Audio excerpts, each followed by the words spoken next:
Ambassador Sarah Chun adjusted her diplomatic sash one final time before stepping off the transport shuttle. The crimson dust of Korath Prime swirled around her boots as she surveyed the fortress city ahead. Towering spires of black metal jutted from the planet's surface like the fangs of some primordial beast, and the air thrummed with the low growl of war machines patrolling the perimeter. "Are you certain about this, Ambassador?" Captain Rodriguez asked through her comm unit. The Korathi warlords have been at war for 3 centuries. No diplomatic mission has ever succeeded here. Sarah smiled, patting the leather satchel at her side. "Captain, you're thinking like a soldier.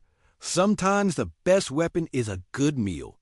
The massive gates of Warlord Vextar's stronghold groaned open, revealing a delegation of the most fearsome warriors in the galaxy. The Korathi stood nearly 3 meters tall, their chitinous exoskeletons gleaming like polished obsidian.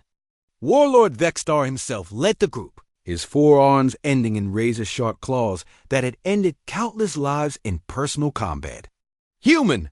Vextar's voice rumbled like distant thunder, his translator rendering the clicking and hissing of his native tongue into perfect standard. "You have requested an audience. Speak quickly, before I decide your species would make better trophies than allies." Sarah bowed respectfully.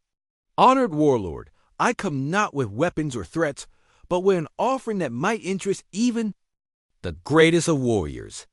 The assembled Korathi warriors chittered among themselves, their version of laughter. Vextar's mandibles clicked in amusement.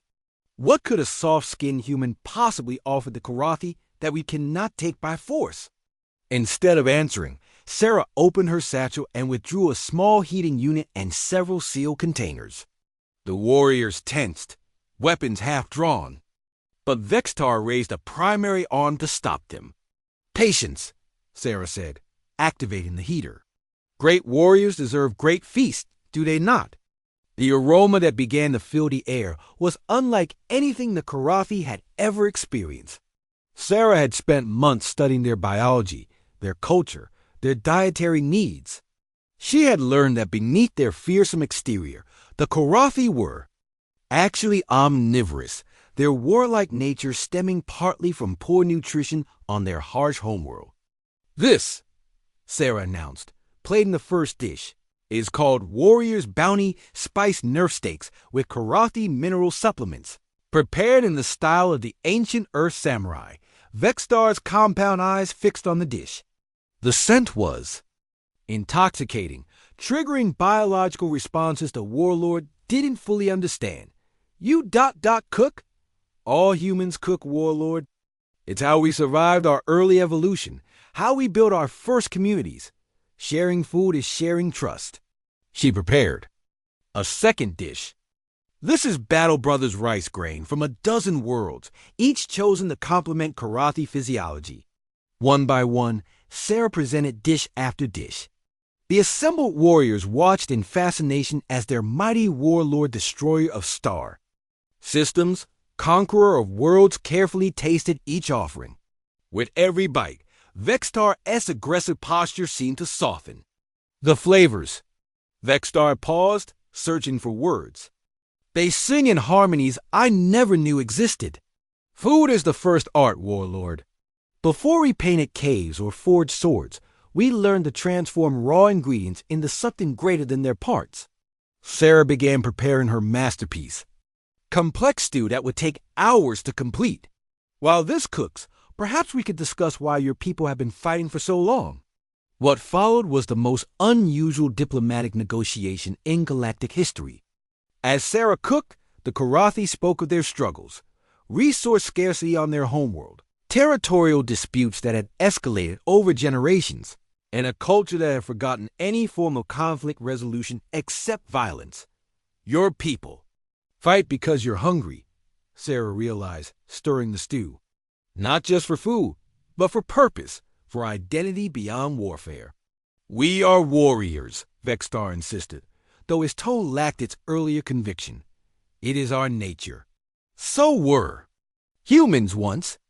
But we learned that the greatest victory isn't defeating your enemy, it's turning them into an ally." Sarah ladled the finished stew into ornate bowls. This is called Unity Stew. Every ingredient comes from a different world, different cultures, but together they create something none could achieve alone. The first spoonful silenced every warrior in the room. The complex flavor seemed to tell a story of different worlds finding common ground, of strength through cooperation rather than conquest. Warlord Vexstar set down his bow and looked at Sarah with new respect. Ambassador, you have shown me something I thought impossible. If your people can create such artistry from simple ingredients, what could they do with the raw materials of peace? 3 days later, the Treaty of Corinth was signed, the first peace agreement in 3 centuries of warfare. But what truly made galactic news was the second document Sarah produced, the diplomatic cookbook, 1001 Recipes for Peace. The cookbook became a sensation across the galaxy. Warlord Vexstar himself wrote the foreword. The human diplomat taught, "You said the strongest bond is not forged in battle, but in the simple act of sharing a meal." Any species that can transform conflict into cuisine deserves our respect and our alliance. Within a year, the Karathi had gone from the galaxy's most feared warriors to its most sought-after chefs. Their restaurants, serving fusion cuisine, that blended traditional Karathi techniques with recipes from Sarah's cookbook, became gathering places for diplomats from dozens of species. Captain Rodriguez found Sarah 6 months later, teaching a class of young Karathi the finer points of human culinary arts. Ambassador, Command wants to know how you managed to end a 3-century war in 3 days. Sarah smiled, watching her students carefully season their first attempt at chicken soup. Simple, Captain. I remembered that no matter how different we are on the outside, everyone appreciates a good meal made with care. Sometimes the most powerful weapon in a diplomat's arsenal isn't a treaty or a threat. It's a recipe and the willingness to share it. The Karathi warlords became humanity's first and most devoted allies, proving that even the fiercest hearts could be won not through conquest but through cuisine. And somewhere in the archives of the Galactic Diplomatic Corps, Sarah's cookbook remained required reading for all first contact specialists, with one simple note attached: when words fail, try cooking. It's harder to fight someone who's just fed you well.